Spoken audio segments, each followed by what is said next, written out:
Hey, my name is Matt Storr and I repair saxophones for a living, and this is one of the videos that you guys crowdfunded. Thank you very much. Today I would like to talk to you about making your own shellac sticks from flake. Now, shellac is a thermoplastic adhesive, meaning that you heat it up and then it melts and then it sticks things together and then it cools and it stays in that new form, however it melted.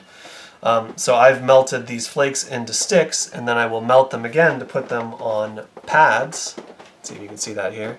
To put them on the back of pads and then install them into key cups. Now these are not my normal pads. This is something I used for another video that you guys can see about how to put shellac on pads. But today I want to show you, or this video, I want to show you how to make your own sticks. And the reason you might want to make your own sticks is twofold. One, it's a lot cheaper than buying pre-made sticks, about half as expensive, if not less. It's kind of hard to tell because of the weight and the time you spend doing it. But also, I've found that making my own sticks, the end result when I am using the shellac that I've made out of sticks I made myself, the melted shellac is less runny. It's more viscous, which I like because it doesn't run out the sides of the pad as much when you heat it, and it gives you a little bit more resistance to float your pad against. And when I say float your pad, I mean this is a thermoplastic adhesive, as I said, so you put the pad in the key cup and then you heat it. See if maybe it'll be easier to see this way. And then you put the pad in the pad cup, you heat it, and then you can move the pad around on that molten bed of adhesive. And when you get it exactly where you want, you let it cool and it stays there. And that's how you get your pad to seal. So less or more viscous for me is better. And as you can see, it dries glass hard, rather brittle, but very strong. So the shellac flakes you want to get are de-waxed shellac flakes, and you can get it usually by the pound. And you can get more than that if you want, but unless you're a professional, it'll take you a while to go through a pound. I go through a pound, I don't know, pound a month. It's kind of hard to say. I kind of just keep getting bags and dumping it into this. So you'll need your de-waxed shellac flakes. You will need a slick, hard surface, glossy surface that also is a really good thermal insulator, meaning that it takes a long time to heat up or cool down. And I'll show you why that matters later. And then you need a pan and your shellac flakes. And this is the way I've learned to do it. There's plenty of other ways, I'm sure, but this is the way that I kind of came up with after being taught a couple different ways, and this is sort of a blend of those, and this is what works for me. So you take a torch of pretty much any kind, and you apply it in a line down your flakes, and you move it back and forth evenly. You don't want to melt it too much, and you don't want to cause anything to boil. As you can see, it will steam up, or smoke will start coming out of it, so I wouldn't recommend doing this in a tiny apartment or in a room directly underneath a smoke detector. So you heat up like a line, melt it, and then you scoop some flakes on top of that. And then you repeat the process.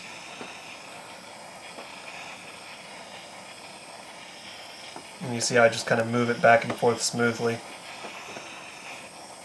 And when you get a decent amount of melt,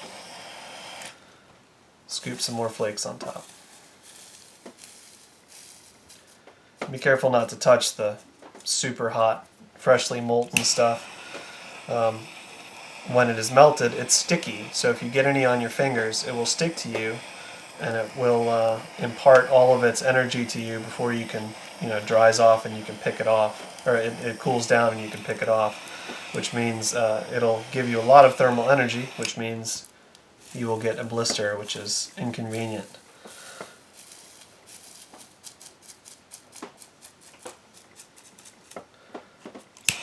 Okay, do this maybe one more time. And you can make your shellac sticks as, in pretty much whatever shape you want. Thinner ones means it's a little easier to be precise with the application when you're melting it, but it also means it melts pretty fast, so you've got to be really careful that you're not spilling. I kind of tend to go in the middle. I've made some really, really big sticks that I use when I have to do like a really large pad where I have to melt a lot on it, because if I did that on a small stick, I'd melt through a third of it. And then I use small sticks when I'm doing smaller pads like palm keys. And this one is going to end up somewhere in the middle, I think. Okay, so Get the flakes on there and get all the molten stuff covered pretty well in the flakes. And then once you've got it covered and all stuck together, you can take it out and put it onto your, what I use here is this is a granite surface plate that I got from something called Lee Valley, and that's a whole bunch of extra flakes. Normally I'm not that sloppy, but it's kind of hard to talk and do this stuff at the same time, at least for me. This is a granite surface plate that I got from Lee Valley maybe 10 years ago for like 35 bucks. It's probably still not too expensive. And you can use a surface plate or like a piece of marble. You can get scraps from guys who do like kitchen installations. Okay, so you melt the flakes down and then you carefully flip it over. And because this is slick and it doesn't pick up a whole lot of heat, it will harden the shellac immediately upon contact, so that it doesn't stick, and that it makes a nice smooth bubble-free surface, which is definitely something you want. The less bubbles you can have in your shellac sticks, the better, because when you heat it, if you've got bubbles in there, they'll kind of like pop and fizz and either squirt a little tiny piece of shellac onto your hands, which is not pleasant, or can squirt a tiny piece of shellac where you don't want it to go, like on the side of your nice clean pad that you just selected. And the farther along you get, kind of the harder it is to make sure you don't get burnt, but as you can see, I am touching like the other side of it. It cools down to a touchable temperature fairly quickly, which is nice.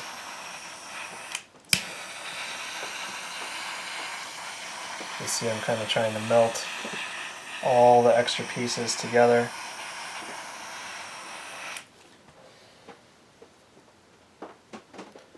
And you can go as nuts as you want, as regarding the like perfect look or shape of your shellac stick.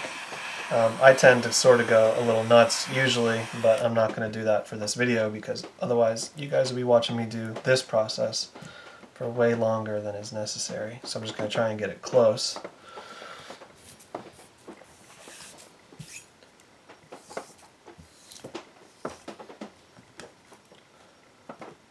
Get all these extra flakes off of here so you got a clean surface. And now this should start getting that like glassy finished appearance that we want.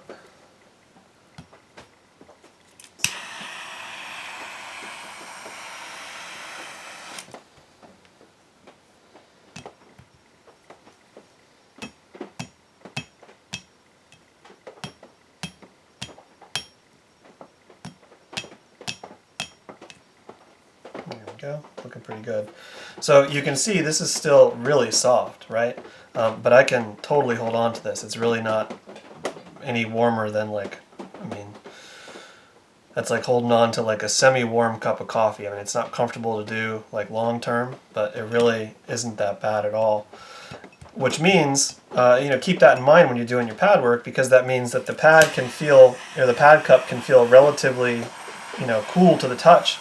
But the shellac is still going to be very non-rigid, so your stuff could still move. So you really have to let everything cool down all the way when you're doing pad work so that your shellac doesn't continue to move afterwards.